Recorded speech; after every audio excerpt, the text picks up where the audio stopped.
Good evening, ladies and gentlemen, and welcome to Spotlight.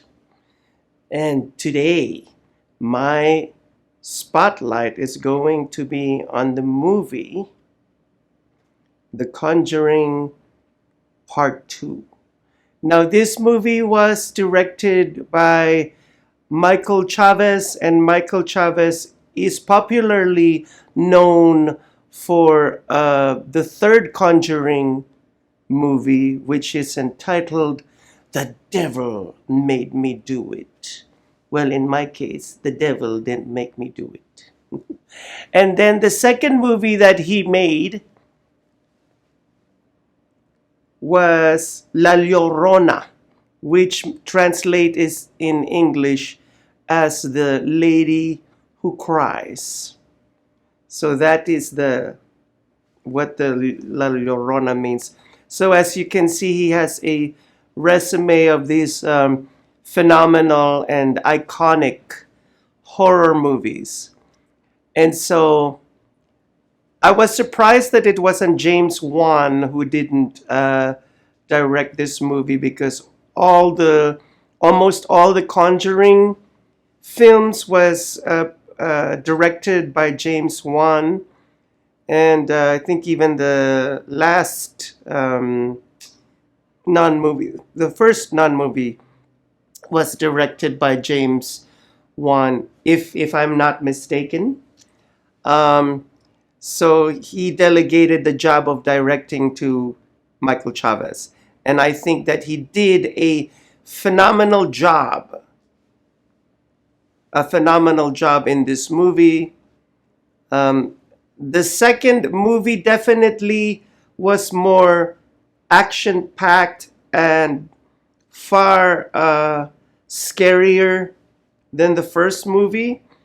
And it surprisingly, what I found surprisingly in this second movie, I was so stunned that there were some gory scenes. Well, not exactly too gory, but it was getting there, and there was a few murder scenes in this second movie.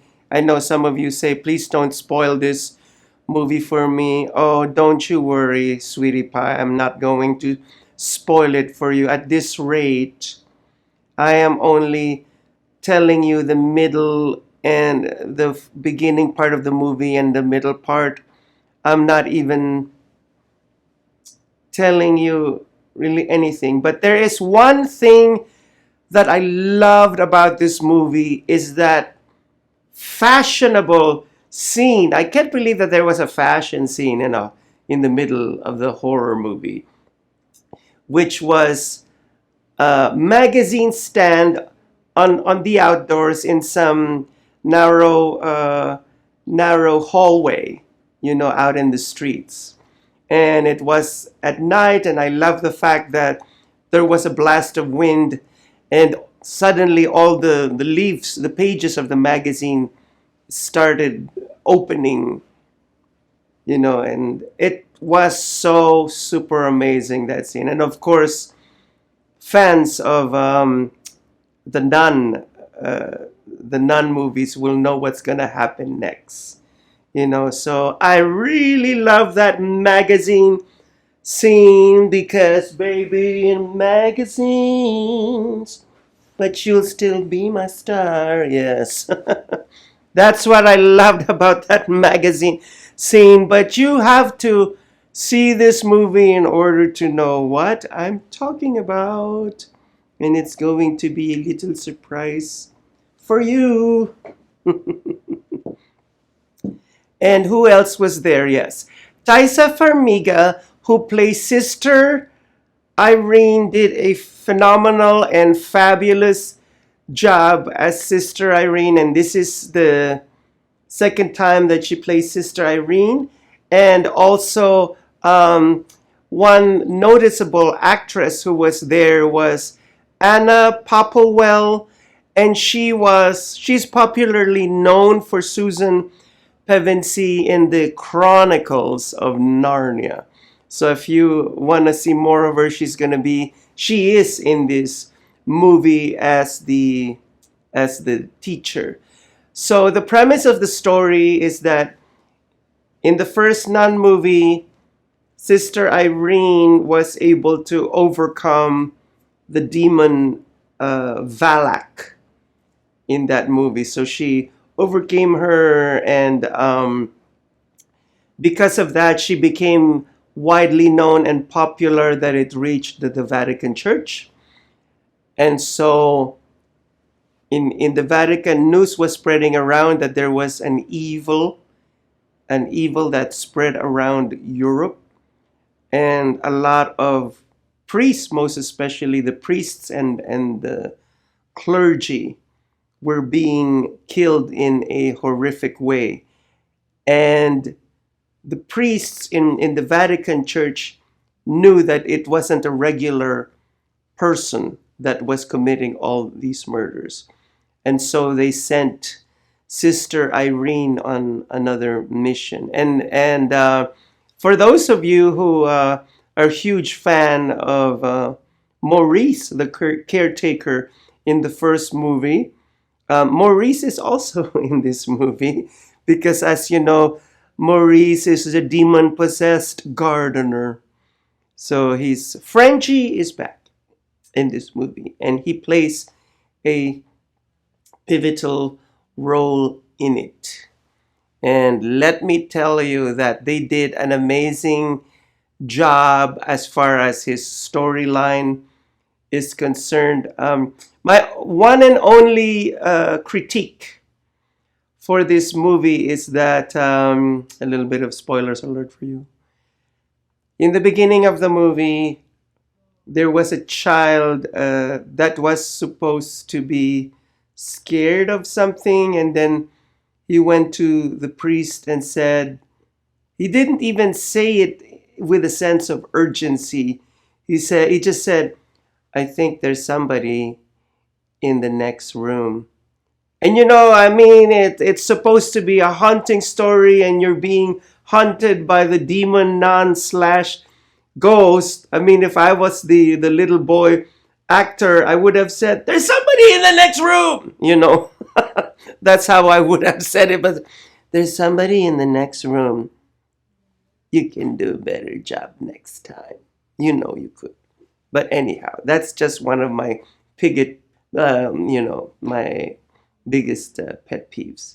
Anyhow. So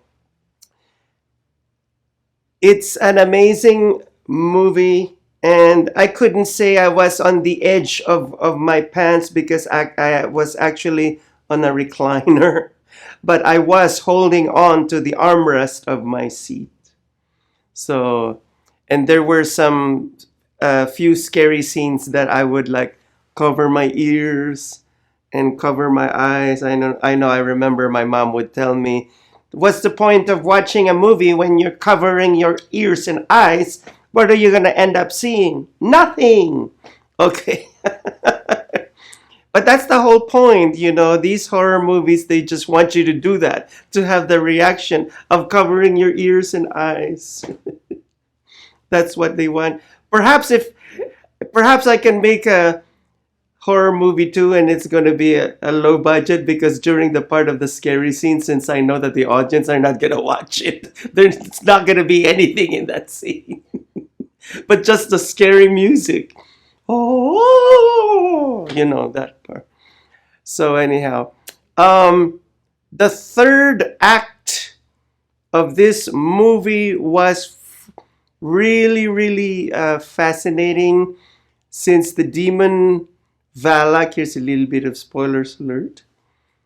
The demon Valak manifested in itself not only in one way, but in other ways. The demon Valak was very creative in this movie. So it had a very creative way of manifesting itself.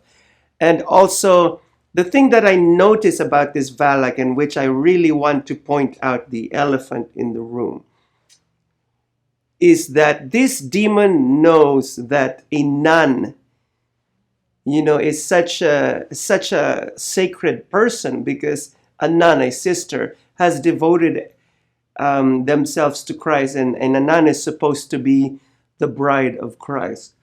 But Valak's version of the nun is more like a twisted and perversion to the nun, because he took something that's sacred and holy and turned it into something really, really evil. It was like a mockery of God.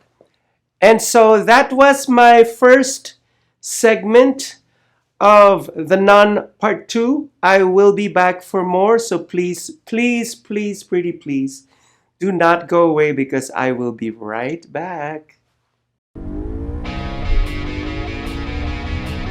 Las Vegas, here we come! I can't believe we're all moving to Vegas. I know, right? It's a dream come true. Wow, super creepy dude. Mason, stop. I think he heard you. What if someone walked up in the back of his Semi?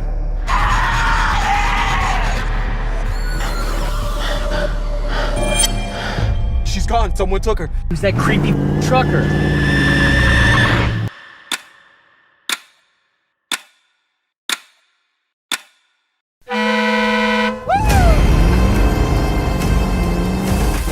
What are you doing?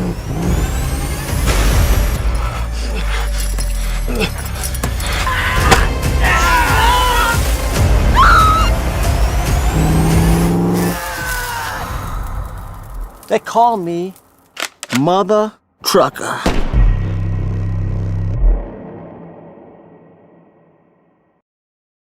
Now on digital and DVD. Did it?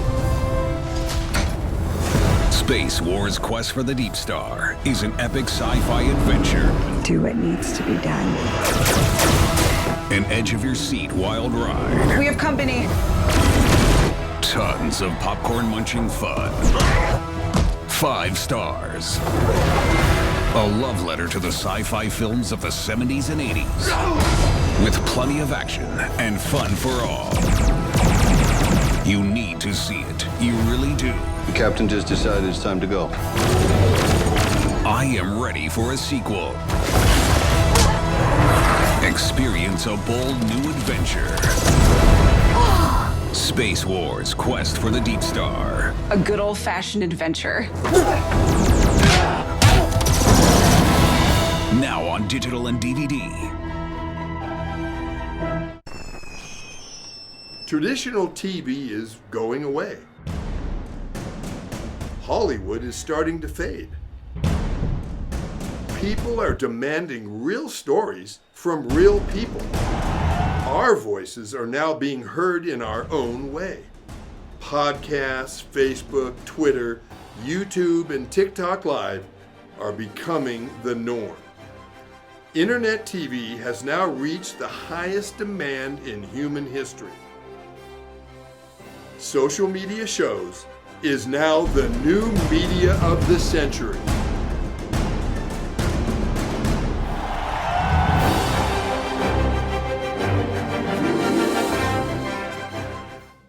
Welcome back to the last segment of Spotlight.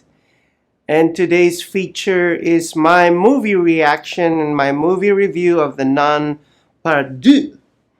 And so before I go on any further, this is the time that I would like to take this opportunity to thank all our sponsors. Michelle Koviak is one of them, and Deacon Tom is one of them, and New American Funding is one of them. Thank you to all these sponsors for making our show possible. And also I'd like to thank all the independent movies that have sponsored our shows, just like the Space Wars, Move Me No Mountain, and 6 Wheels from Hell. I know it only takes 6 wheels, not 18, not 20, not 24 wheels.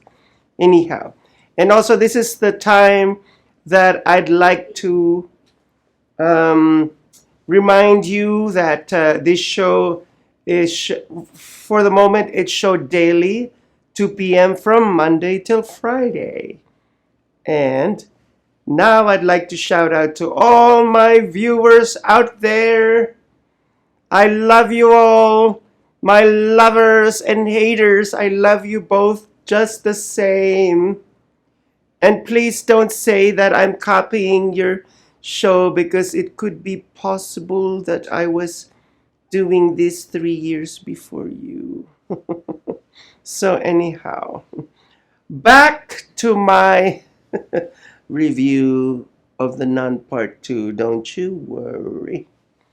So anyhow, I highly recommend this movie for the fans of the entire Conjuring universe, and for those of you who are not aware of the Conjuring universe, the Annabelle the doll is part of it, and no, Chucky is not part of the Conjuring universe. But and there's another movie that's part of the Conjuring universe. I believe they were saying that the La Llorona is also part of the Conjuring universe, and of course the Nun is part of the Conjuring universe. What I really find fascinating about this movie is that they really go right into the core of the story, which is unmasking who the devil really is, unmasking Satan. I mean, first they show that Satan could be a cursed doll or an evil nun, but then later on they reveal to you, there's a revelation of the evil that you are confronting. And so yesterday, by the way, because most of you know that I am a Christian follower of Christ, and there was somebody on Facebook that was saying that, oh, I think that this movie is very blasphemous. They tried to blaspheme Jesus Christ, and they put him down. The only thing that I would say to that, it's not true. As a matter of fact, this is a movie from a Catholic standpoint. They actually elevated the blood of Jesus, which is the blood of Jesus that was meant to purify us and cleanse us, is also a weapon against the evil one, because the evil one cannot approach us if we are covered with it, you know. But not to cram my beliefs down your throat, but I just believe that they didn't. There was nothing sacrilegious about this movie. There was nothing blasphemous about this movie. They were very, very, very respectful to Jesus Christ. If not, they also... It's funny because it's only in these horror movies that I noticed that they could actually put Jesus Christ front and center. But in the other movies, he can't be mentioned or be in the other movies. But yes, in horror movies, yes, he makes an appearance in horror movies, just to put these demons down and to send them back to the hell where they came from. Yes, so that's what happens. So that was it for my fantastical review of The Nun Part 2. And as always, I leave you now with the tagline that if you are on a diet, I know it's one word that we're afraid to say, diet, most especially us that love to eat, we love to eat.